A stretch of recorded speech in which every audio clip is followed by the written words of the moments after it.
Hello and welcome दोस्तों। Last Sunday हमने राजस्थान के शिमला यानी कि माउंट आबू जाने का प्लान बनाया और हमने हमारी यात्रा ब्यावर रेलवे स्टेशन से शुरू की।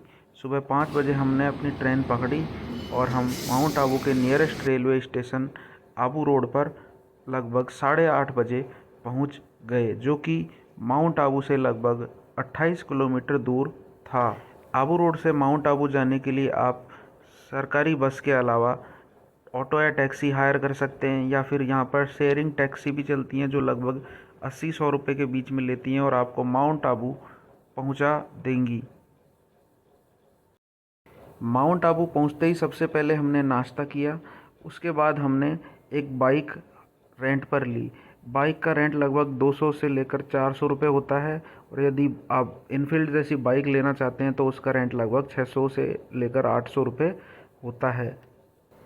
इसके लिए आपको ज़रूरी है कि आप अपने साथ अपना कोई भी आईडी और लाइसेंस ज़रूर कैरी करके लेके जाएं, और यह आपको एक दिन का रेंट रात के 8 बजे तक मान्य होता है। और यदि आपकी फैमिली में 2 से ज़्यादा मेंबर हैं तो आपको एक टैक्सी या ऑटो हायर करना पड़ेगा। और फिर हम चले हमारे पहले डेस्टिनेशन देलवाड़ा जैन मंदिर माउंट आबू। बहुत ही सुंदर और आकर्षक मंदिर था, पर यहाँ पर कैमरा या मोबाइल फ़ोन ले जाना अलाउ नहीं था, तो आप उसे किसी क्लॉक रूम में जमा करवा सकते हैं। यहाँ पर भी एक क्लॉक रूम था, और फिर जब हम मंदिर में अंदर पहुँचे तो हम उसे देखते ही रह गए। इतना सुंदर और आकर्षक मंदिर था। एक्चुअल में यह एक 5 मंदिरों का समूह है जो 11वीं से लेकर 13वीं शताब्दी के मध्य बनवाया गया था।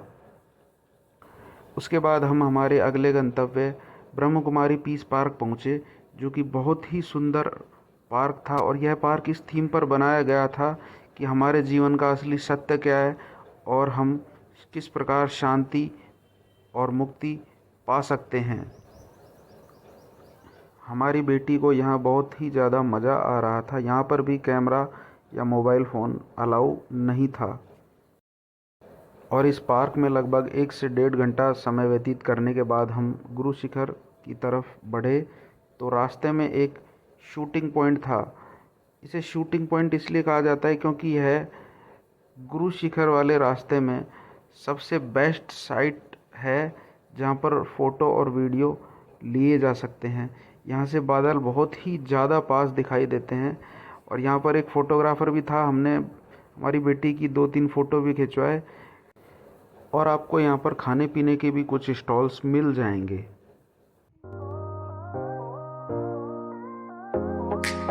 और यहाँ पर लगभग 1 घंटा समय व्यतीत करने के बाद हम गुरु शिखर पर्वत की मुख्य चोटी पर पहुँच गए। थोड़ी ऊंचाई थी, परंतु मौसम और रास्ते का मिजाज देखते हुए हमें बिल्कुल भी थकान महसूस नहीं हुई।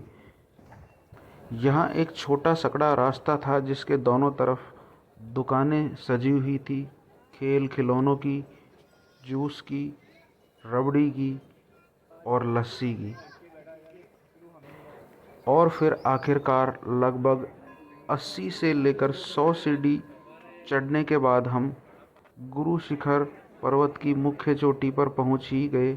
और यहाँ से बादल इतने पास लग रहे थे, लोग बहुत सारे थे यहाँ पर, सभी बहुत रोमांचित थे इतना पास बादलों को देखकर। और यहाँ पर एक घंटा भी लगा हुआ था, इसके बारे में ऐसी मान्यता कही जाती है कि यदि हम 3 बार इसे बजाकर कोई मनोकामना मांगते हैं तो वह ज़रूर पूर्ण होती है। और फिर यह देखिए, राजस्थान राज्य की सबसे ऊंची पर्वत चोटी के आसपास का यह नज़ारा कितना रमणीय, कितना सुंदर और कितना आकर्षक है। और ख़ासकर ये बादल, जो कि ऐसा लग रहा है कि हमारे पास ही थे। यहाँ के मुख्य मंदिर में दर्शन करने और यहाँ पर लगभग 1 घंटा रुकने के बाद हम फिर से नीचे की ओर चल दिए। और फिर यहाँ पर हम एक अच्छे से रेस्टोरेंट में पहुँचे जहाँ की रबड़ी बहुत ही ज़्यादा फेमस थी। यहाँ पर रास्ते में आपको रबड़ी और लस्सी की बहुत सारी दुकानें देखने को मिल जाएंगे, क्योंकि रबड़ी और लस्सी ऐसी चीज़ें हैं जो आपको ऊंचाई पर इंस्टेंट एनर्जी देने का प्रयास करती हैं। यहाँ के एक प्रतिष्ठित अपोलो रेस्टोरेंट में हमने रबड़ी, पाव भाजी और ग्रिल सैंडविच का आनंद लिया। और फिर यह सब लेने के बाद हम फिर से हमारे अगले गंतव्य अचलेश्वर महादेव मंदिर की ओर चल पड़े। रास्ते में थोड़ी बारिश भी शुरू हो गई थी, जो कि हमारी यात्रा को बहुत ही ज़्यादा रोमांचित बना रही थी। बाइक से हम टेढ़े मेढ़े रास्ते और भीगी सड़क पर यात्रा करते हुए हमारे अगले गंतव्य अचलेश्वर महादेव मंदिर की ओर पहुँचे। इस मंदिर के बारे में ऐसा कहा जाता है कि यहाँ पर भगवान शंकर के अंगूठे की पूजा की जाती है। और यह रहा वह मंदिर। इस मंदिर की बारे में ऐसा कहा जाता है कि यह लगभग 5000 वर्ष पुराना मंदिर है। माउंट आबू के और स्थानों की तरह यह मंदिर भी बहुत ही सुंदर और आकर्षक था। हमें हमारी यात्रा में बहुत ही ज़्यादा मज़ा आ रहा था।